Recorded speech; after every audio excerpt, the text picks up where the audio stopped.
उनसे पूछोगे वो बताएंगे आपको कि मंदिर में अगर शंकर है, मंदिर में अगर शिव विराजमान है, मंदिर में अगर भोलेनाथ विराजे हुए हैं, तो फिर क्या सोचना, फिर नहीं सोचना शंकर है।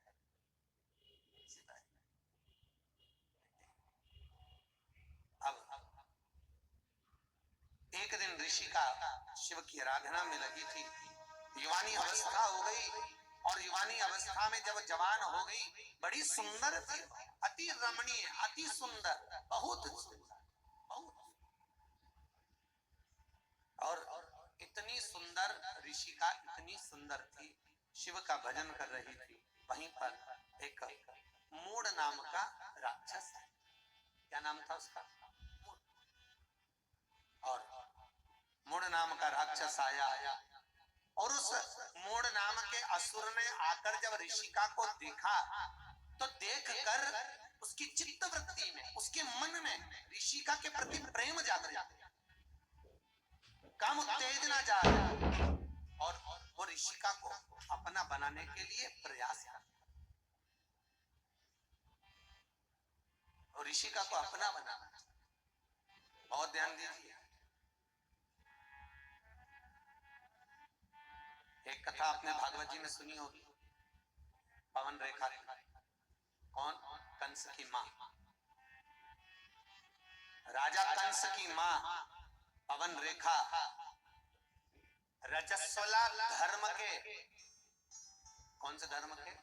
रजस्वला धर्म, जो नारी 7 दिन काम नहीं करती, उस रजस्वला धर्म के चौथे दिन बाल धोकर वन में चली गई पवन रेखा। भागवत जी में पंडित जी ने आपको सुनाया होगा कंस का जन्म।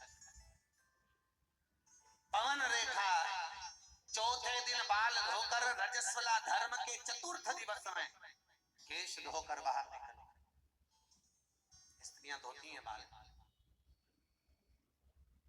पुष्पा आ रहा है, पुष्पा, पुष्पराज बैठ चुकेगा नहीं साला। देखिए पुष्पा पार्ट 1 सिर्फ प्राइम वीडियो पर। घर घर बन गया दवाई की दुकान, दवाई की दुकान। कितनी दवाइयां खाएंगे आप? स्त्रियां धोती हैं बाल तीसरे चौथे दिन। कई बार पवन रेखा की सुंदरता को द्रुमलिक नाम के राक्षस ने देख लिया, बड़ी सुंदर है, और पवन रेखा के पति उग्रसेन जी का रूप रखकर वो द्रुमलिक राक्षस पवन रेखा के घर में चले गया, उन्हीं के साथ रहने लगा, और उसी के द्वारा गर्भ ठेर गया पवन रेखा का। जो औलाद पैदा हुई वो कंस जैसी पैदा हुई, राक्षस कंस, वो द्रुमलिक नाम के राक्षस का संतान। कंस कितने भाई थे? अरे जम के बोलो जरा। कृष्ण कितने भाई थे? नहीं, कृष्ण पूरे कितने थे? 8। कितने थे? 8। 6 तो वो, 7वें नंबर के दाऊद जी और 8वें नंबर के कन्हैया। कृष्ण कितने भाई हैं? 8। कंस कितने भाई हैं? 8। कंस कितने भाई हैं? 8। और 8 भाई राजा कंस के स्वयं को मिलाकर जब 8 है, तो जो 7 भाई थे कंस के, वो भगवान की भक्ति में डूबने वाले थे, स्मरण करने वाले थे, दान पुण्य करने वाले थे, नाम कीर्तन करने वाले थे, नाम स्मरण करने वाले थे। कंस के बारे में कंस के आगे सातों के सातों भगवान की भक्ति में डूबने वाले, और जो 8वें नंबर का जो कंस था वो गलत काम करने वाला। तो सबको आश्चर्य हुआ, बात क्या हुई?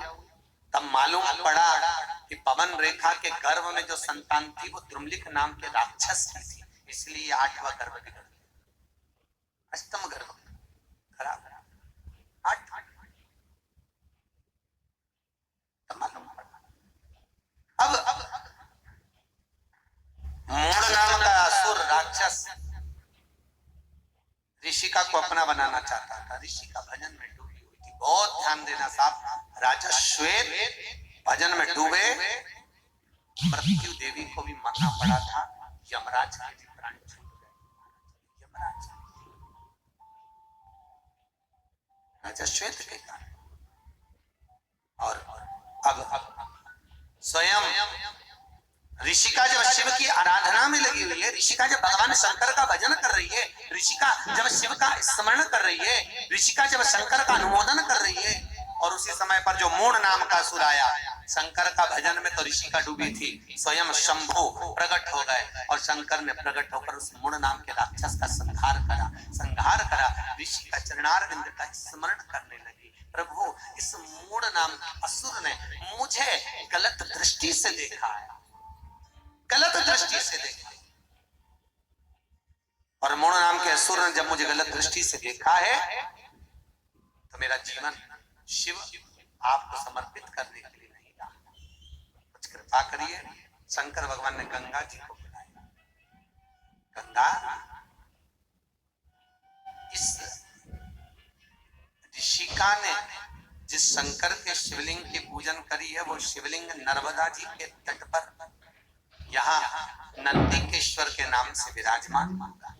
गंगा तो ऋषिका का कल्याण कर गंगा मैया स्वयं आई और आकर बैसाख की पूर्णिमा के दिन गंगा जी ने नर्मदा के तट पर नंदीकेश्वर के सामने ऋषिका का ऊपर जब जल वृष्टि करी तो उसका उद्धार कर दिया।